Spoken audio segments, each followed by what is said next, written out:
A prominent Miami staffer said this was going to be an epic final week of June when it comes to recruiting. Here we are. What happens now?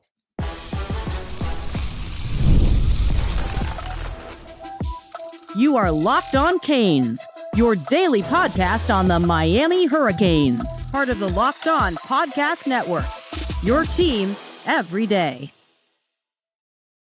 Happy Monday, if there is such a thing. I am Alex Donno, University of Miami alumnus, longtime South Florida sports radio vet and writer for allhurricanes.com. Thank you so much to the everydayers for making Locked On Canes your first listen and your first watch today.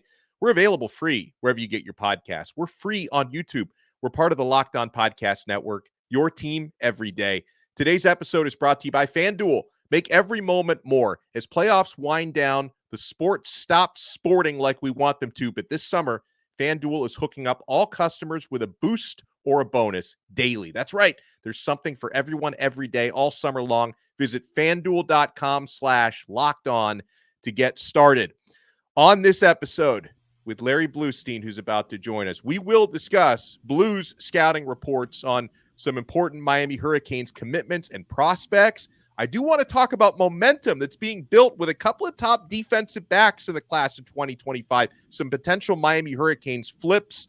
And then, of course, Blue, Dennis Smith from Miami staff had said at the end of the week that this was going to be an epic final week of June, epic last week of June run were his exact words when it comes to recruiting. And we already saw that Sunday technically is the first day of the week. So we had Ezekiel Marcelin committing yesterday. And Blue, I guess we're bracing ourselves for maybe further commits throughout this big week in the final week of June.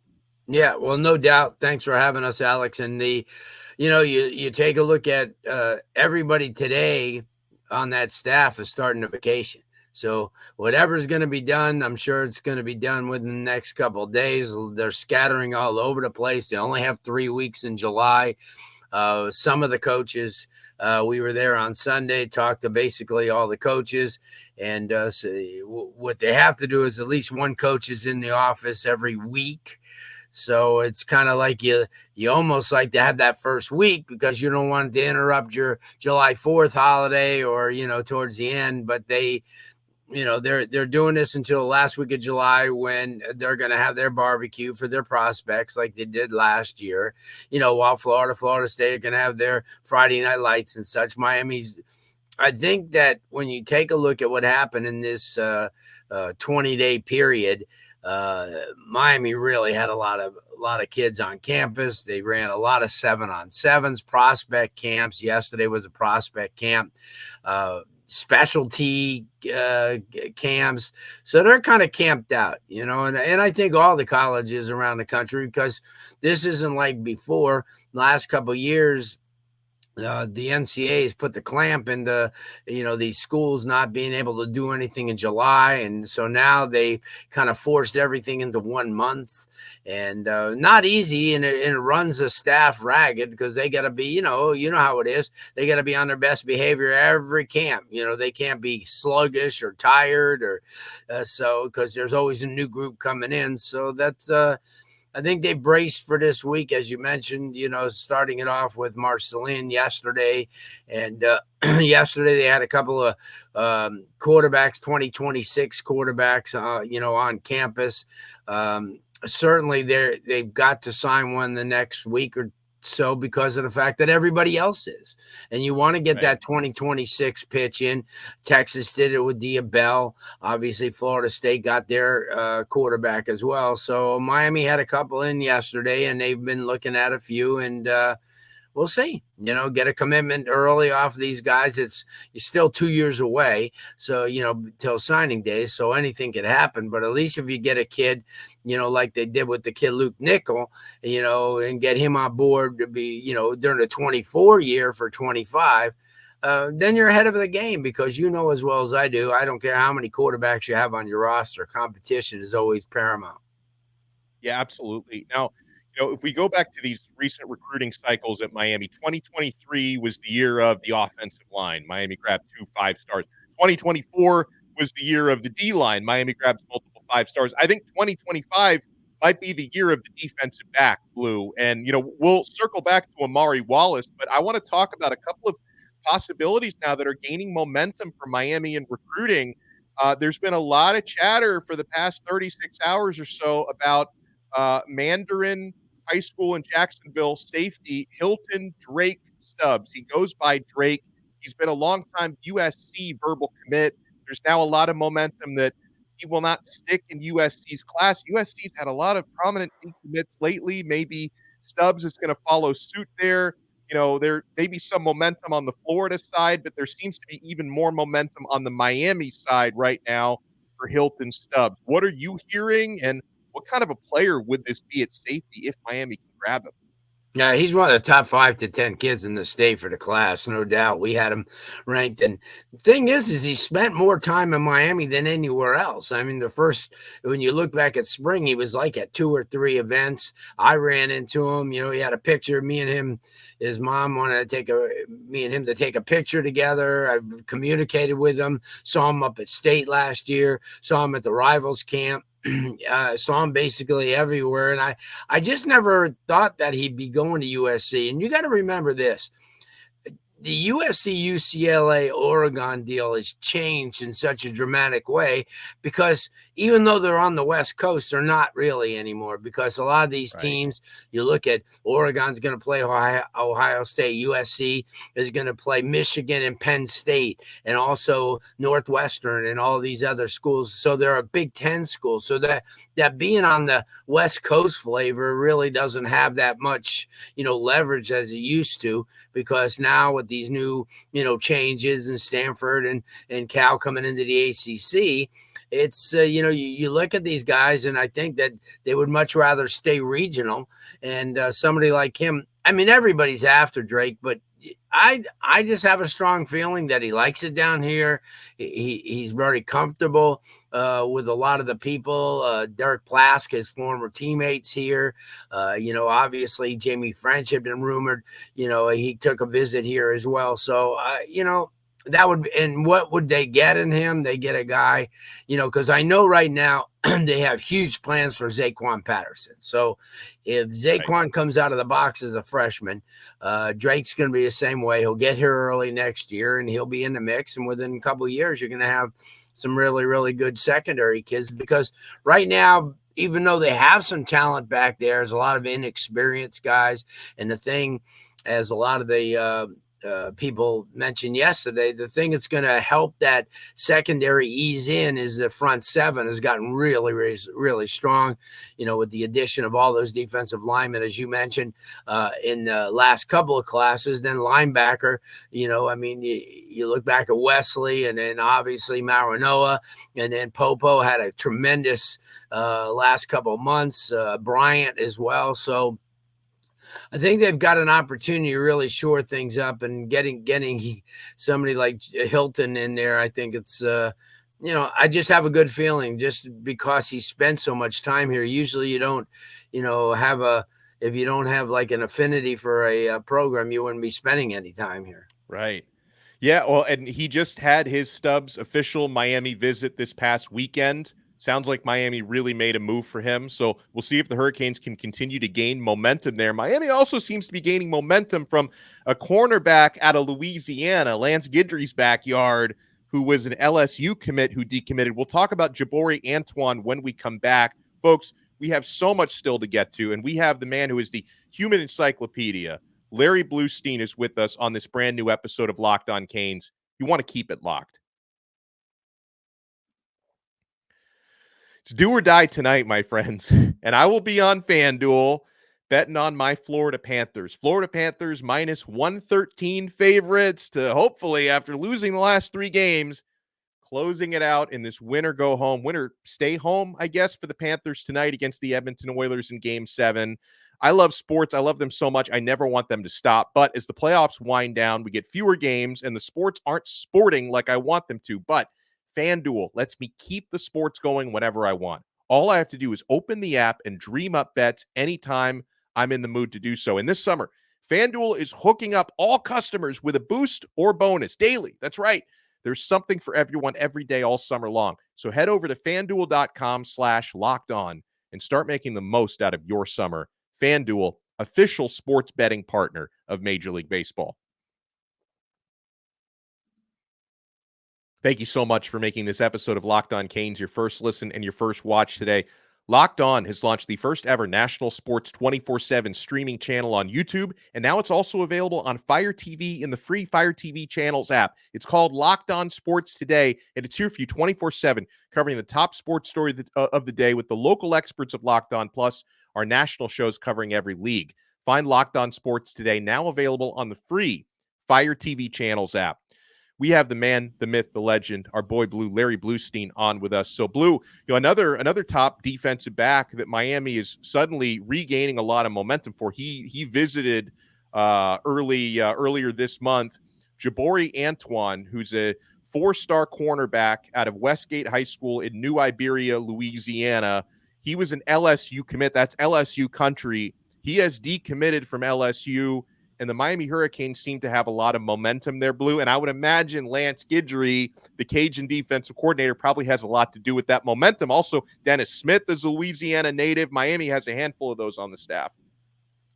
Well, you take a look at a kid like this. I mean, big time kid. As you can see, his offer sheet is amazing. Besides LSU, Alabama, Florida State, Colorado, and on. 6'1" kid, a little bit long, cornerback, smart, two-way player. So, and I always look at a two-way player as, to use the vernacular when it comes to college, comes to baseball. If you're a catcher and then you're also a pitcher, you learn a lot about both positions. So being a cornerback and a wide receiver, I think this is a kid, obviously, who gets it.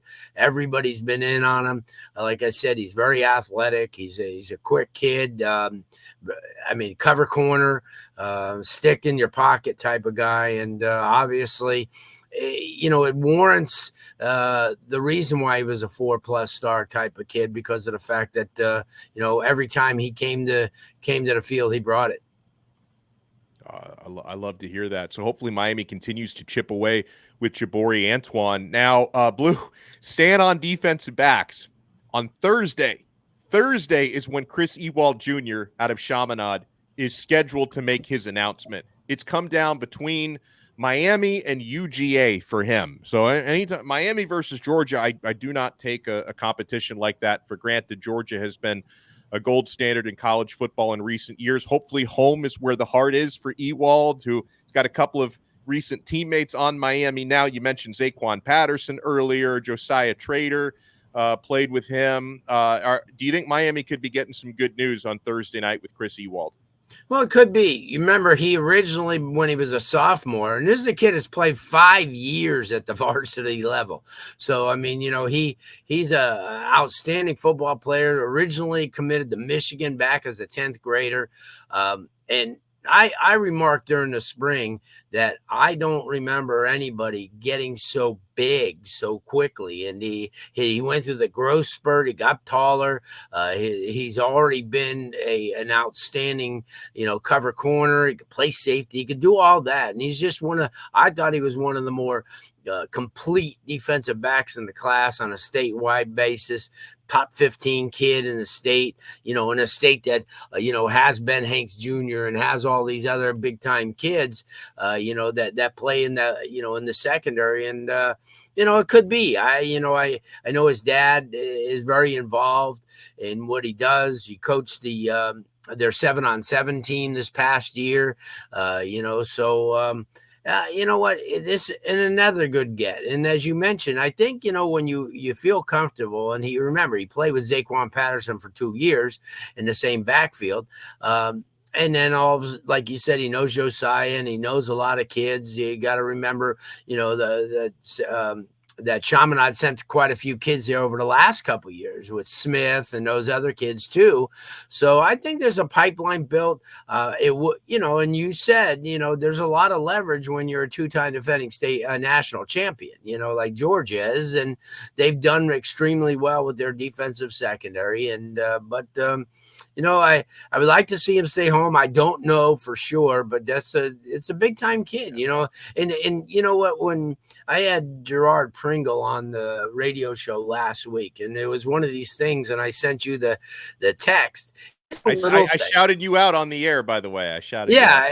It's the little things that happen. Yeah. I mean, for Coach Mario Cristobal to be walking at 11 o'clock at night with Gerard Pringle eating ice cream, that makes a huge impact. And I think Miami staff does those little things because they understand it's the big picture. Talk to Mirabal, talk to Dawson or any of those other guys, and they'll tell you, it's not the things that everybody sees, like the red carpet treatments and, always talking positive about the kids. But it's the little things that you do, like going for ice cream at 11 o'clock at night, because then the kid feels I could be at Georgia or Wisconsin and they're going to send some GA with me, but here's the head football coach and I. So, and I think, when Ewald's been there, they've always shown him love and, true love, not just, because he was there and he's a top prospect, but, said, hey, listen, this is what our plans are and you very much in them. So Chaminade is an important pipeline program to Miami. So is Miami Central, Blue, especially on that defensive side of the football. Miami has had so much success with players out of Central, and they've landed verbal commits from a pair of them within the past week, Blue. Let's talk first about Miami's most recent verbal commit from yesterday. Ezekiel Marcelin, leading tackler, team captain at Miami Central. What does Marcelin bring to the table? Because I'm sure you've watched him more than anybody.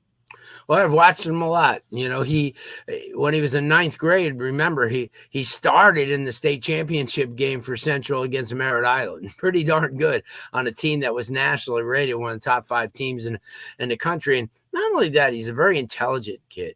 And the thing that really, really probably won me over with him when he was younger is he dropped back into coverage and could really cover a running back out of the backfield or maybe a tight end coming across the middle on a drag play.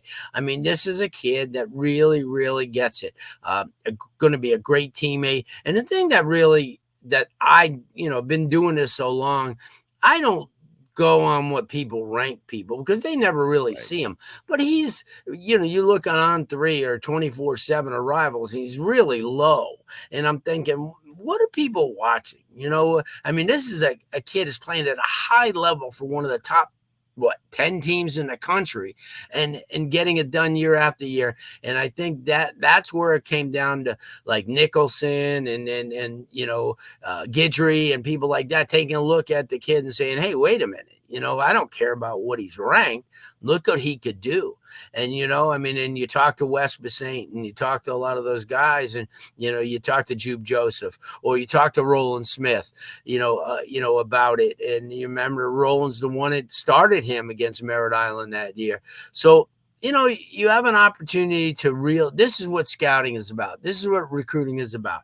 It's not just when somebody who's very rarely played the game, if ever, is going to stick a 4 or 5 star on you. And, they have no basis for it. And I think Marcelin's one of those guys, 200 now, but you know what? I'll remind you, as one of the top 10 linebackers that ever played at Miami, Sean Spence came in at 190.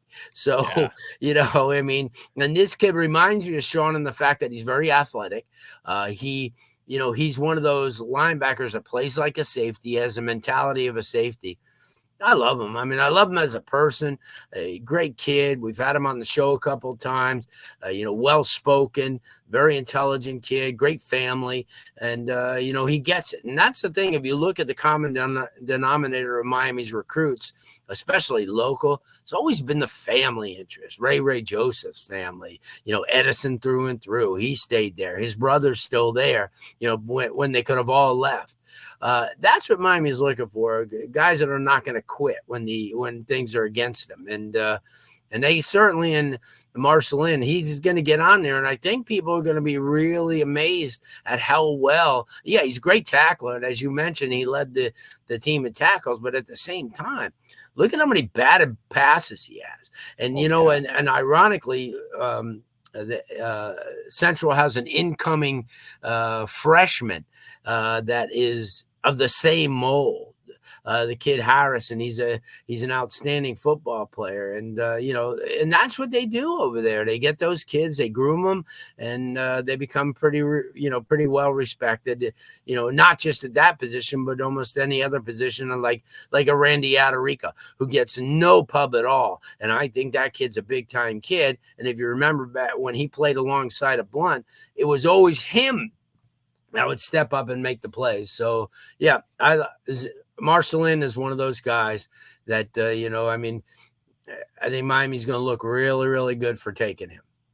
And he committed to Miami 3 days after his defensive teammate, 4-star safety Amari Wallace. What can you tell the Miami fans about Wallace, Blue? Wallace, a big-time kid, a lot of speed, plays the position extremely well. One of those guys, if you would line him up at safety or corner, it doesn't really matter. He's got loose hips. He's just very athletic.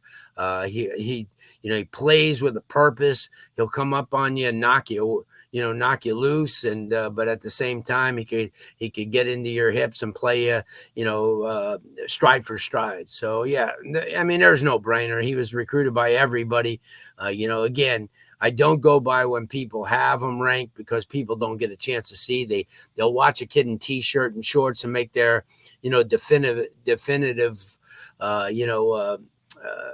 evaluation on him. And I just got back from over the last 3.5 weeks from 11 colleges, so almost 3,000 kids, 200 teams, and got a chance to see the marquee kids, got a chance to talk to Pickett when he was at USF, and he came out and to support his teammates, and he and I had a long talk just about him and his family, and how much family meant, and that his cousin committed to Miami, his other cousins is still playing. So yeah, when you see kids close up and you get a chance to talk to them and really watch them, their twitch, and just see how they are, because you can't tell a lot of things from film. I mean, you can tell the kid could play, but you can't tell the character, and you can't tell a lot of things. And when you have a guy like Pickett, who's obviously the #1 player in the state for 2025, that really gets it and comes to support his teammates, you don't get that, and you don't see that. And, those are the things that you look at Amari Wallace, and you look at guys like, Marcelin, and a lot of the guys that Miami are getting now, they're of that nature. And I think that people have to understand those kids will always be successful no matter what. Xavier Restrepo, guys like that who come to the school with a purpose, and not just I'm going to be playing football. But a lot of these kids understand that football could be short-lived, and they're looking at Miami as an educational institution as well, and looking, and because as well as anybody, with your family working there and you attending there, that what they do is when you're an athlete, and I remember your mom and I had a talk about this when they were recruiting one of the players, that they do lots of profile on them from an academic standpoint. Yep. And that's important. You just don't want a kid that's going to come in there and play football and not attend classes and take advantage of, what schools like Miami and some of those really good educational schools have. So, yeah, I think the way Miami's recruiting now is they're getting kids. And you could tell in Gerard Pringle last week and some of the other kids that I've talked to that, this is a whole different world than it was a couple of years ago. Well, when we come back, I want to circle back to something Blue said at the top, talking about the run of 2026 quarterbacks committing around the country. A lot of these top 2026 guys are coming off the board. Miami's got their eyes on one who's been on campus the past 2 weekends. Blue has had a chance to watch this player in person. I want to talk about Dereon Coleman when we come back. We are not done yet, my friends. You want to keep it locked right here on this brand new episode of Lockon Canes. Passion, drive, and patience. The formula for winning championships is also what keeps your ride or die alive. eBay Motors has everything you need to maintain your vehicle and level it up to peak performance. Superchargers, roof racks, exhaust kits, LED headlights, and more.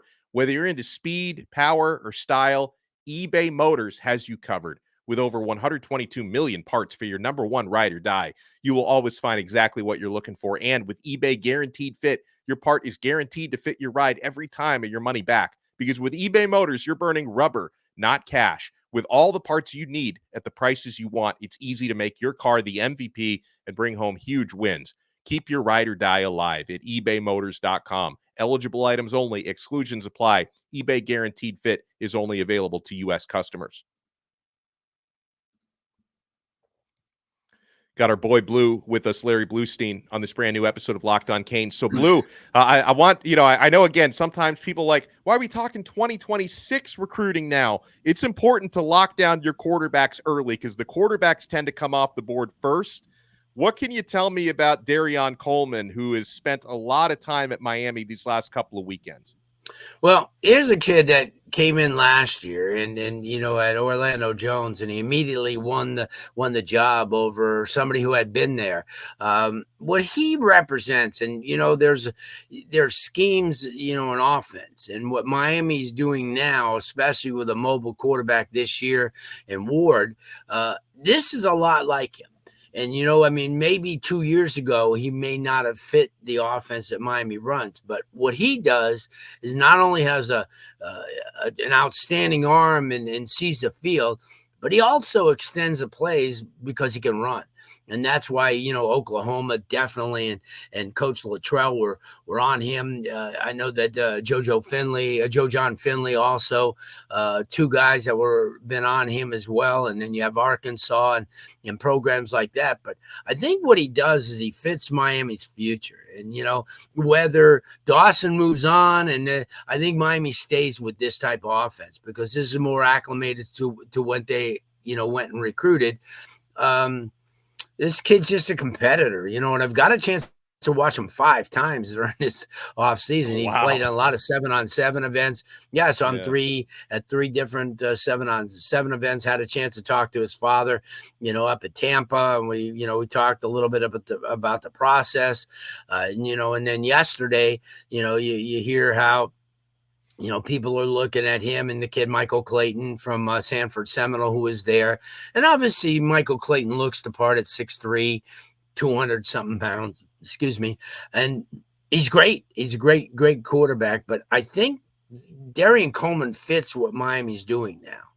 And by so is the fact that he's extremely athletic. In Tyler Van Dyke, you had more of a pro type of quarterback, a guy that's not going to get you those extra yards when everybody's covered. But you'll see the change this year in Ward. I think that even, some of the other quarterbacks that are bringing in, like Luke Nickel and, quarterbacks like that are very much that type. And I think Dereon really, he likes it down here. He likes the coaching staff. Obviously when your offensive coordinator is your quarterback coach, it makes a difference. You don't want to, I know it was kind of tough a couple of years ago when Frank Ponce was here and he was a quarterback coach, and then you had a, coordinator. I think when it's all in one. And my dad told me a long time ago that if you're going to buy a printer, buy a printer. Don't buy a printer that has a fax machine and all these other things, because too much can go wrong. I really like Dereon, and I like what he represents. I know he's, that Coach Elijah Williams is doing an awesome job at Orlando Jones, and they've got an opportunity to be right back in the mix. He's got dudes. He's got one of the best receivers in the country, obviously, that Miami's still, hopeful for, playing for Jones as well, and Vernell Brown. I just, and we watched him yesterday. Oh, wow. For about 40 minutes, on the side, going through different, and I'll tell you what, he got stronger as the day went on. Early on, maybe missing a few, but then all of a sudden he got warmed up, and wow, he was impressive. And you got to be truthful. We watched all the quarterbacks that they brought in yesterday, and I think he graded out as the best. I know it's not in, shoulder pads and not in decision-making situations, but you can tell a lot about a kid physically, when he throws the ball, and then he gets, because everything was targets yesterday for the early part, and he was ripping the targets. And then when there was one-on-ones, he was putting the ball right on top. You're right on there. He's giving every receiver an opportunity to catch the ball. Did some of the back shoulder passes. There's not like too much not to like about him. I can tell you that.